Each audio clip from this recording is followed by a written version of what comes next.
Hello friends, আজকে আমরা আলোচনা করব ভারতের বিভিন্ন রাজ্যের যে ধ্রুপদী নৃত্যগুলো রয়েছে সেগুলো সহজে কি করে আমরা মনে রাখতে পারবো। তো চলো দেখে নেওয়া যাক।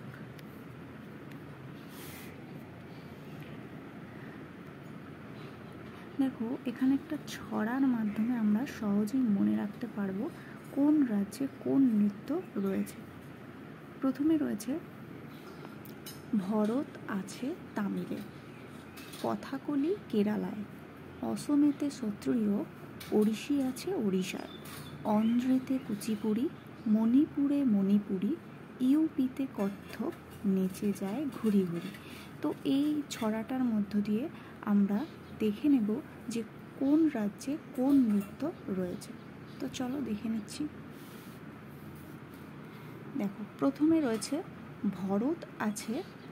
ভরত আছে তামিলে, অর্থাৎ নৃত্যের নামে ভরতনাট্যম আছে তামিলনাড়ু রাজ্যে।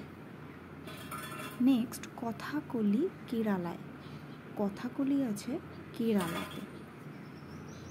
অসমেতে সত্রিয়, মানে সত্রিয় নৃত্যটা রয়েছে অসমে। ওড়িশি আছে ওড়িশায়, ওড়িশি রয়েছে, ওড়িশি যে নৃত্যটা সেটা রয়েছে ওড়িশায়। অন্ধ্রেতে কুচিপুড়ি, অর্থাৎ কুচিপুড়ি নৃত্যটা রয়েছে অন্ধ্রপ্রদেশে। মণিপুরে মণিপুরি, মণিপুরি নৃত্যটা রয়েছে মণিপুরে। ইউপিতে কত্থক, অর্থাৎ কত্থক নৃত্যটা রয়েছে উত্তরপ্রদেশে বা ইউপিতে। তো বন্ধুরা, আমরা এর মধ্যে থেকে সহজেই আমরা শিখে নিতে পারবো বা জেনে নিতে পারবো কোন রাজ্যে কোন নৃত্যটা রয়েছে। আজকের ক্লাসটা এই পর্যন্তই।